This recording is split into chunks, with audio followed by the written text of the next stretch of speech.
Hello, welcome back to খেলো Bangla channel. আজকের ভিডিওতে থাকছে প্রীতম কোটাল, তিনি রাতারাতি ক্লাব বদল করলেন আর নতুন ক্লাবে সাইন করলেন। কোন ক্লাবে সাইন করলেন সেই খবর জানাবো সার্জিও লোবেরা আর হুগো বোমস তারা কিন্তু নতুন একটি ক্লাবে সাইন করতে চলেছে। থাকছে খেলার আরও আপডেট খবর। তার আগে প্রতিদিনের মতো বলবো, খেলার আপডেট খবর পাওয়ার জন্য আমাদের চ্যানেলটিকে সাবস্ক্রাইব করতে একদম ভুলো না। তো চলো শুরু করছি আজকের প্রথম খবর। আজকে প্রথম খবরটি বলবো, আই লিগে গতকালকে দুখানা ম্যাচ ছিল, যেই ম্যাচ দুটো কিন্তু দারুণ হয়েছে, প্রচুর গোল হয়েছে। যেখানে সবার প্রথম ম্যাচটি মুখোমুখি হয়েছিল শ্রীনিধি ডেকান এফসি আর শিলং লাজং এফসির মধ্যে। এই ম্যাচে 10টা গোল করে, মানে দুটো টিম 5-5 গোলে কিন্তু ম্যাচটি ড্র করে।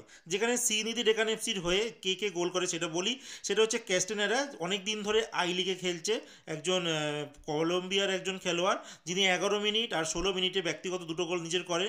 এছাড়া গ্যাব্রিয়েল, এই শ্রীনিধি ডেকান এফসির, তিনি 71 মিনিটে গোল করেন। উইলিয়াম 82 মিনিটে পেনাল্টি থেকে গোল করে। আরেকটা গোল ওন গোল হয়ে যায় শিলং লাজং এফসির গোলকিপার মানস দুবে, তিনি 97 মিনিট মানে খেলার একদম অন্তিম মুহূর্তে কিন্তু একটা গিফট গোল করেছে। তো যাই হোক, ম্যাচটি 5টা গোল তারা করে। আর রেড কার্ড হয় এই সিনিয়র ড্রাগন এফসির একজন খেলোয়াড়ের।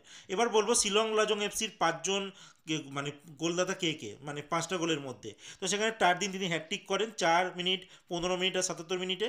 আর বুয়াম 21 মিনিটে গোল করে, আর নেলসেন 91 মিনিটে কিন্তু গোল করে। আলটিমেট ম্যাচটি 5-5 গোলে কিন্তু ড্র হয়। এরপরে দ্বিতীয় ম্যাচ ইন্টারকাসি মুখোমুখি হয়েছিল আইজল এফসি, যেই ম্যাচটি ইন্টারকাসি 4-3 গোলে জেতে। ইন্টারকাসি 2-0 গোলে একটা সময় পিছিয়ে পড়েছিল, কিন্তু পরবর্তী সময় ম্যাচে আইজল এফসির খেলোয়াড়রা 3খানা ওন গোল করে, আর যার জন্য কিন্তু এই 4টে গোলের মধ্যে 3টে গোল ওন গোল, অটোমেটিক্যালি ইন্টারকাসি ম্যাচটি জিতে যায়। আর যাই হোক, এখন লিগ তালিকায় আই লিগে কে কোথায় আছে, 5খানা টিমের নাম আমি বলে দিচ্ছি।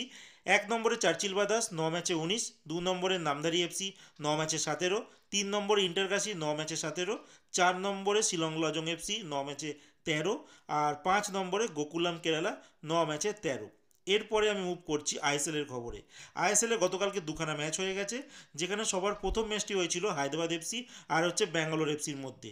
হায়দ্রাবাদ এফসি সব থেকে তলার টিম হলেও গতকালকে ম্যাচে কিন্তু দারুণ খেলেছে। তারা ম্যাচটি প্রায় জেতা ম্যাচ ছিল, তারপরেও তারা ম্যাচটি ড্র করে। যেখানে মার্গাওকার, হায়দ্রাবাদ এফসির একজন খেলোয়াড়, 21 মিনিটে একটি গোল করে আর হায়দ্রাবাদকে এগিয়ে দেয়। আর 78 মিনিটে সুনীল ছেত্রী রিটার্ন গোল করে। আলটিমেট ম্যাচটি 1-1 গোলে কিন্তু ড্র হয়।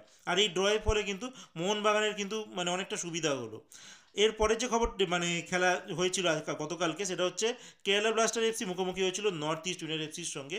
যে ম্যাচটি গোল হয়নি, গোললেস থাকে, বাট কেরালা ব্লাস্টারে কিন্তু একজন খেলোয়াড় রেড কার্ড দেখে, যিনি হচ্ছেন আইম্যান ডলিং, যিনি 30 মিনিটের মধ্যেই কিন্তু রেড কার্ড দেখে মাঠের বাইরে চলে যায়, মানে 10 জনে হয়ে যায় মাত্র 30 মিনিটের পর থেকেই এই কেরালা ব্লাস্টার।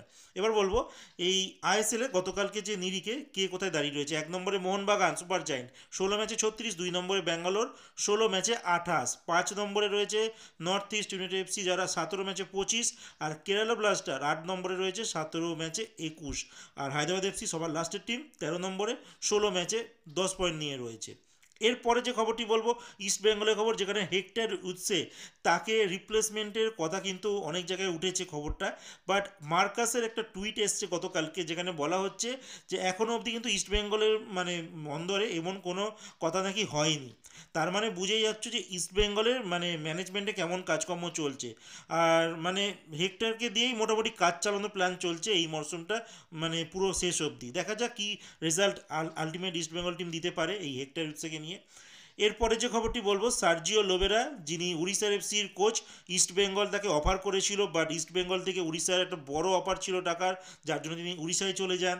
আর উড়িষ্যা থেকে এবার কিন্তু তিনি নেক্সট ইয়ার সামার ট্রান্সফার উইন্ডোতে মুভ করতে চলেছে কেরালা ব্লাস্টার এফসিতে। কেরালা ব্লাস্টার এই বছর কিন্তু ঠিকঠাক পারফরমেন্স না করলেও আগামী বছরে কিন্তু ভালো একটা টিম বানানোর জন্য তারা এগোচ্ছে। আর তার সঙ্গে হুগো বোমসকেও কিন্তু শোনা যাচ্ছে এই ক্লাবে সাইন করাতে চলেছে। তো দুটো ভালো সাইন হতে চলেছে। আর মূর্তলা ফলকে কিন্তু আনছে না, জানোই যে সার্জিও লোবেরা যেখানে যায় তার পুরো সেট টিম নিয়ে যায়, বা মূর্তলা ফল আর আহমেদ জাহু তাদের বয়সটা অনেকটা হয়েছে, তো এই দুটো খেলোয়াড়কে কিন্তু নিচ্ছে না। আপাতত হুগো বোমস রয়েছে। আর জানো এই কেরালা ব্লাস্টারে কিন্তু ফ্যান বেস প্রচুর, আর এরকম ফ্যান বেসে যদি কোচিং করতে পারে সার্জিও লোবেরা, তাহলে কিন্তু ফল কিন্তু অনেকটা বেটার কিছু বেরিয়ে আসতে পারে।